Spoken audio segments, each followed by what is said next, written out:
చెప్పండి బ్రదర్, ఎక్కడి నుంచి వచ్చింది? ప్రాపర్ నల్గొండ అండి, అశోక్ నగర్ లో ఉంటాను. ఇక్కడ గ్రూప్స్ ఆస్పిరెంట్ ని. ఈ రోజు చెప్పండి, ఈ రోజు ఇక్కడ ఇంత పెద్ద ఎత్తున ధర్నా చేయడానికి అసలు కారణాలు ఏంటి? ఈ రోజు ఇంద్రాఫార్ ధర్నా చౌక్ దగ్గర రాష్ట్ర వ్యాప్తంగా ఉన్న నిరుద్యోగులు, అశోక్ నగర్ చుట్టూ ప్రాంతాల్లో చదువుకుంటున్న నిరుద్యోగులు వేలాది మందిగా వచ్చి వాళ్ళ బాధని సమస్యను చెప్పడానికి ప్రధాన కారణం మీరు అడిగినట్టు కాంగ్రెస్ పార్టీ అధికారంలోకి వస్తే మొదటి సంవత్సరంలో 2 లక్షల ఉద్యోగాలు భర్తీ చేస్తా అని చెప్పేసి సోయానా కాంగ్రెస్ జాతీయ అధినేత రాహుల్ గాంధీని తీసుకొచ్చి ఎన్నికల ముందు ఇదే అశోక్ నగర్ చిక్కడపల్లి లైబ్రరీలో మమ్మల్ని వారితో మాట చెప్పేయడం జరిగింది. అదేవిధంగా ప్రియాంక గాంధీతో యూత్ డిక్లరేషన్ ప్రకటించి 2 లక్షల ఉద్యోగాలు భర్తీ చేస్తాం నిరుద్యోగ యువతకి చెప్తున్నాడు రేవంత్ రెడ్డి. అయ్యో, ఆ మాటతోటి మమ్మల్ని ఆ బాధ ఎంటాడుతుంది. రేవంత్ రెడ్డి ముఖ్యమంత్రి గారు, ముఖ్యమంత్రి స్థాయిలో వారిని మేము గౌరవిస్తా ఉన్నాం. కానీ ఆయన చెప్పిన మాట మమ్మల్ని కలలో కూడా వస్తూ ఉన్నాయి. అశోక్ నగర్ నిరుద్యోగులు ధర్నా చేస్తూ నోటిఫికేషన్ ఆపండి అని ధర్నా చేస్తున్నారు. మేము 60,000 ఉద్యోగాలు భర్తీ చేస్తున్నాం. దేశంలో ఏ ప్రభుత్వం మేము ఇచ్చిన ఉద్యోగాలు ఇవ్వాలని చెప్తున్న మాటలు చాలా చిల్లరగా ఉన్నాయండి. ముఖ్యమంత్రి స్థాయిలో మాట్లాడే మాటలే కావాలి. ఆ విధంగా చెప్తున్నారు. వాళ్ళు 60,000 ఉద్యోగాలు భర్తీ చేయలేదు. గత టీఆర్ఎస్ ప్రభుత్వం ఇచ్చిన నోటిఫికేషన్లని వాళ్ళు కండక్ట్ చేసిన ఎగ్జామ్ కి 15,000 20,000. మరి ఈ ధర్నా కూడా మీరు నోటిఫికేషన్స్ వద్దనా లేకపోతే నోటిఫికేషన్స్ కావాలనా? ఇదే మాట ముఖ్యమంత్రి గారు, ఇదే మాట కాంగ్రెస్ మంత్రులు, ఇదే మాట వాళ్ళ కాంగ్రెస్ చిల్లర ప్రతినిధులు, ఇదే మాట.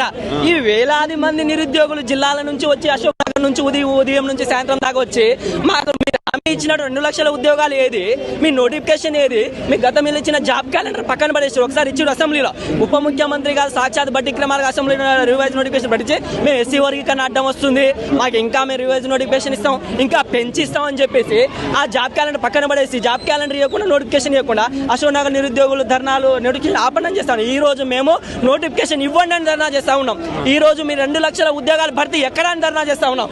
ఈ రోజు మీరు రాహుల్ గాంధీ ప్రియాంక గాంధీ ఇచ్చిన హామీ ఎటుపోయిందని ధర్నా చేస్తా ఉన్నాం. 10 స్థానాల్లో గెలిచిన మీ ఎమ్మెల్యేని 64 స్థానాలు గెలిపించిన ఈ నిరుద్యోగులకి మీరు ఏం చేసిరని ధర్నా చేస్తా ఉన్నాం. మీ మాటలు మమ్మల్ని ఇబ్బంది పెడుతున్నారని ధర్నా చేస్తున్నాం.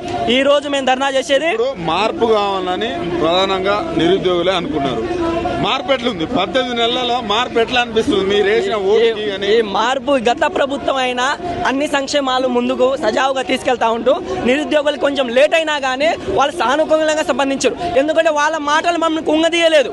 గత ప్రభుత్వం మాటలు నిరుద్యోగులు ఇబ్బంది పెట్టలేదు. కానీ ఈ ప్రభుత్వం చేతలు లేదు, మాటలతో ఇబ్బంది పెడతా ఉన్నారు. మీరు ప్రభుత్వాలకి అనుకూలంగా ఉండాలి, నిరుద్యోగులకు అనుకూలంగా ఉండాలి, యువతకి అనుకూలంగా ఉండాలి. ఈ అన్ని లేకుండా ఏదేదో కారణాలు చెప్పుకుంటా ఏదేదో కారణాలు మమ్మల్ని ఇబ్బంది పడాలి. వీళ్ళు మాటలు తప్ప చేతలు లేదు. ఒకసారి కాంగ్రెస్ పార్టీకి ఓటేసే అవకాశాలు ఏమైనా ఉన్నాయా? నిరుద్యోగులు ధర్నా చౌక్ హైదరాబాద్ సెంటర్ నుంచి చెప్తా ఉన్నా 64 స్థానాల్లో ఉన్న కాంగ్రెస్ 64 స్థానాలు గెలిపించిన ఎమ్మెల్యేలు ఈ నిరుద్యోగులు రానున్న ప్రభుత్వంలో 14 స్థానాల కన్నా ఒక్క స్థానం గెలిచిన మమ్మల్ని చెప్పండి. ఎందుకంటే ఈ మాటలు మమ్మల్ని బాధించాయి. ఇది మేము రాష్ట్ర వ్యాప్తంగా రానున్న రోజు ప్రచారం చేస్తాం. వీళ్ళు మామూలు జాబ్ క్యాలెండర్ ఇచ్చే నమ్మకం లేదు. ఎందుకంటే జాబ్ క్యాలెండర్ ఇచ్చి నిరుద్యోగులకు అనుకూలంగా వ్యవహరించే ప్రభుత్వం కాదు ఇది. ఆ ప్రభుత్వం అయితే మమ్మల్ని ఈ విధంగా కుంగదీయదు. ఈ విధంగా మాటలతో మమ్మల్ని ఎక్కడికక్కడ ఇబ్బంది పడతా ఉన్నారు, ఎక్కడికక్కడ అరెస్ట్ చేస్తా ఉన్నారు. రాష్ట్ర వ్యాప్తంగా నిరుద్యోగులు వస్తే ఎక్కడికక్కడ అడ్డుకుంటా ఉన్నారు. అశోక్ నగర్ నుంచి కూడా ఇక్కడికి రానియట్లేదు. ఈ వేలాది మందిగా 100,000 మందిగా పోలీసులు మేము వేల సంఖ్యలో దిల్సు నగర్ నుంచి వస్తా ఉంటే అక్కడ అడ్డుకున్నారు. మెట్రో స్టేషన్ దగ్గర అడ్డుకుంటారు, చౌరస్తా దగ్గర అడ్డుకుంటారు, బస్సులో కూడా అడుగుతా ఉన్నారు. ఏం ప్రభుత్వం? మేము శాంతియుతంగా ధర్నా చేస్తా ఉంటే కూడా మాకు పర్మిషన్ ఇవ్వదు. మిమ్మల్ని గెలిపించింది మేమురా నాయన. ఈ నిరుద్యోగులు ఓటేసి ప్రతిపక్ష హోదా లేని కాంగ్రెస్ ని సొంతంగా ప్రభుత్వం ఫామ్ చేసేంత 64 స్థానాలు గెలిపించింది ఈ అశోక్ నగర్ నిరుద్యోగులు, ఈ అశోక్ నగర్ ప్రతినిధులే. అలాంటి అశోక్ నగర్ నిరుద్యోగులే రకరకాల కేసులు పెట్టి ముందస్తు అరెస్టులు చేసి మమ్మల్ని ఈ విధంగా రేవంత్ రెడ్డికి ఏం చెప్తాం? మిస్టర్ ముఖ్యమంత్రి, మీరు revise calendar job calendar immediate గా ఇవ్వాలి.